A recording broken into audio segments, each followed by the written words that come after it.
My grandma gave me a weird list of rules. I only met my grandmother once when I was only 8 after that my parents stopped talking about her and got mad at me if I asked questions about her. As I grew older I was always curious about why they won't allow me to visit or even speak to her. Now I am 20 and I still remember the address of my grandma's house. I was wondering if she still lived there or if she was even alive, but I decided to give it a shot and rented a car. I arrived in around 2 hours. Her house was still there, a beautiful large house. I got out of my car, went to the door and knocked. She almost instantly opened the door. She looked the same, it was like she never aged. I hugged her and then she invited me to come inside. We talked about why my family cut contact with her and I started believing that my parents were the assholes in this situation. It got late. Grandma showed me my room, which looked like it was recently renovated. It was very cozy. I immediately settled there, but before leaving I saw her frown. It was like a new soul entered her body because she has been very happy right before. She handed me a list of rules. At first I thought it was a joke, but she told me to read the rules carefully or something bad will happen. I started reading the list.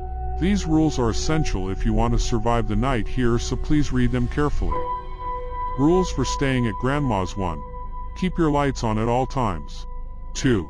Never, and I mean never, leave your room after 1 a.m. If you need to go to the bathroom, refer to Rule 2A. 2A. Look around the room for something to urinate in. If you don't find anything, pray for exactly 3 minutes. It doesn't matter if you're religious or not. After that you have exactly 5 minutes and 36 seconds to go to your closest bathroom. If you fail to return in time, find a way to kill yourself. It is better than what they will do to you. 3. Your grandma will check your room at these times: 2:23 a.m., 2:56 a.m. and 3:45 a.m. You should be in bed by those times. If you are not, tell your grandma you're sorry 5 times. If she says, it's okay but go to bed, you are safe, try falling asleep. If she says, I forgive you, refer to Rule 4. 4.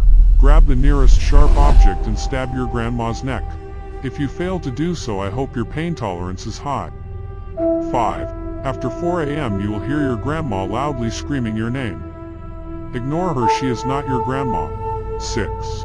If you hear knocks on your door, be careful. If there are only 2 knocks, be quiet and pretend that you're asleep.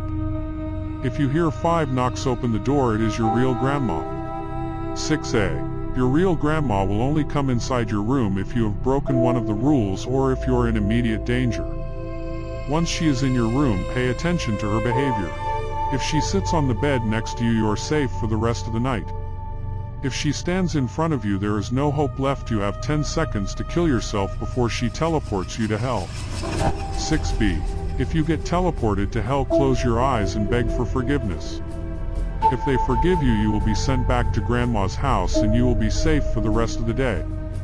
Otherwise, if they're angry, pray, because the things they're gonna do to you are unimaginable. 7. At 8 a.m. you must get out of your bed and slowly walk towards the kitchen downstairs. Eat the food she gave you and do not under any circumstances talk to her. Ignore her if she tries starting a conversation. After breakfast you are completely safe for the rest of the day. Enjoy your stay.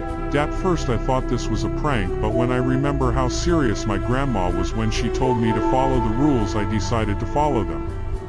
I could not fall asleep. I kept thinking about the rules. Suddenly I hear my grandmother enter my room. I check the time, it's 2:23 a.m. I start panicking. I get on my knees and tell her, I am sorry, please forgive me, 5 times. I wait for her answer. She calmly says, it's okay but go to bed. I calm myself down and get on my bed. However, when I realized what happened, I started overthinking again. I started browsing the internet because once again I could not fall asleep. Later I start hearing my grandmother screaming my name. I could tell it was not my real grandma, though its voice was very high-pitched and not human-like, and immediately after I hear 2 knocks on my door. I could feel tears running down my cheek. I thought I was going to die there. I couldn't help but start sobbing. Then I realized what mistake I have done. I now hear someone knocking exactly 5 times on my door. Maybe Grandma will save me now, I thought. I open the door. Grandma looked mad. She walks into my room and stands right in front of me. I panic and start running. I leave my room and go downstairs. I walk into another smaller bedroom and I hide in a closet. From upstairs I hear Grandma sobbing, screaming, calling for help. I passed out, but after I wake up I realize I am back in my bedroom. It's 7:58 a.m., so I start walking towards the kitchen, still unsure if I had a nightmare or if what I experienced was real. Grandma and I were quiet while we were eating breakfast, but after we finished she looks at me and unhappily says, "You left your room, right?"